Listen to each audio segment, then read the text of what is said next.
Hello friends, welcome to Sangeeta's kitchen. ఈరోజు చూసుకోండి మన కిచెన్లో ఏం చేస్తున్నామో. మిరియాల పొడి, దాని గురించి చూడండి.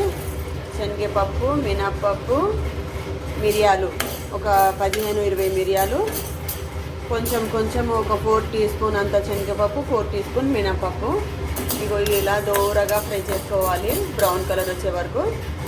తర్వాత ఇంకా మిరియాల పొడిలో అంత వెరైటీ ఏముంది అనుకుంటున్నారా? మేము కొంచెం వేరే టైప్లో చేస్తాం ఫ్రెండ్స్. ఎప్పుడైనా, ఇప్పుడు కాదు ఎప్పుడైనా.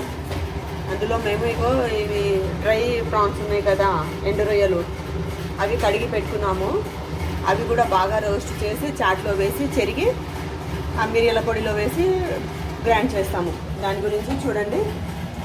మిరపకాయలు కూడా ఇలా ఫ్రై చేసి పెట్టుకున్నాము ఆయిల్లో. దానికి ఒక ఎల్లిగడ్డ మొత్తము ఇవన్నీ వేసి పౌడర్ చేద్దాము.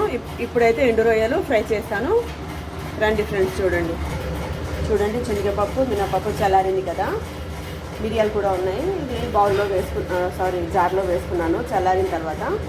అప్పటి వరకు ఎండు రొయ్యలు బాగా కడిగి ఫ్రై చేసుకున్నాను బ్రౌన్ కలర్ వచ్చే వరకు.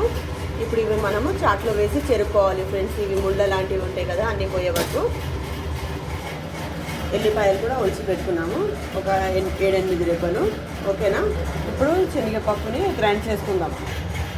చూడండి ఫ్రెండ్స్, పప్పులు బాగా ఇలా బరకగా గ్రైండ్ చేసుకున్నాం కదా. ఇందులో మనం ఇప్పుడు ఎండుమిర్చి వేసుకుందాం.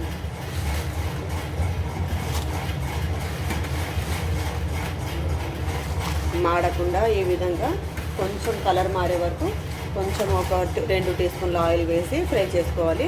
ఇప్పుడు ఇది 1 స్పూను దొడ్డుప్పు వేసి పౌడర్ చేసుకుందాం. చూడండి ఫ్రెండ్స్, మిరియాల పొడి ఈ విధంగా గ్రైండ్ చేసుకున్నాను. మెత్తగా పౌడర్ అయిపోయింది చూడండి. ఇప్పుడు ఇందులో మనము ఎల్లిపాయలు వేసి ఒకసారి మళ్ళీ తిప్పుకోవాలి. కొంచెం కలర్ మారుతుంది ఎల్లిపాయలు వేసే వరకు. ఓకేనా? చూస్తున్నారు కదా ఫ్రెండ్స్, ఎల్లిపాయలు వేసి నూరే వరకు మొత్తం కలర్ మొత్తం చేంజ్ అయిపోయింది. మొత్తం చూడండి, రెడ్ కలర్ వచ్చింది. అప్పుడేమో పప్పులు ఉండే కదా, వైట్ అనిపించేది. ఇప్పుడు ఎల్లిపాయలు వేసే వరకు రెడ్ అయిపోయింది. ఇప్పుడు మనం ఇందులో ఎండు రొయ్యలు వేసుకుందాం.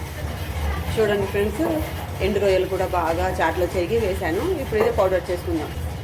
చూడండి ఫ్రెండ్స్, నాన్ వెజ్ ఇష్టపడే వాళ్ళు ఒక్కసారి నేను చెప్పినట్టు ఈ విధంగా ట్రై చేసి చూడండి. వేడి అన్నంలో ఈ రొయ్య పొట్టు, కొంచెము నెయ్యి ఇష్టం లేని వారు నూనె వేసుకొని తింటే ఎంత టేస్టీగా ఉంటుంది. మీకు ఎవరికైనా ఈ విధంగా ఎప్పుడైనా మీరు తెలుసా? మేమైతే మా మమ్మీ వాళ్ళ ఇంట్లో తెలియకపోయేది ఫ్రెండ్స్, మా అత్తమ్మ చేసేది ఇట్లా. నేను ఫస్ట్ టైం ఈ విధంగా ట్రై చేస్తున్నాను. మా అత్తయ్య వాళ్ళు తినేది కానీ నాకు అప్పుడు ఇష్టం ఉండకపోయేది. ఏమో ఇప్పుడు మా వారి గురించి నేను చేశాను. మీకు ఎవరికైనా ఈ విధంగా నచ్చితే కామెంట్లో పెట్టండి. ఓకేనా? ఎండు రొయ్యల మిరియాల పొడి. బాయ్ ఫ్రెండ్స్, ఛానల్ని సబ్స్క్రైబ్ చేసుకోండి friends. Please like, share and subscribe to Sangeeta's kitchen YouTube channel. Bye.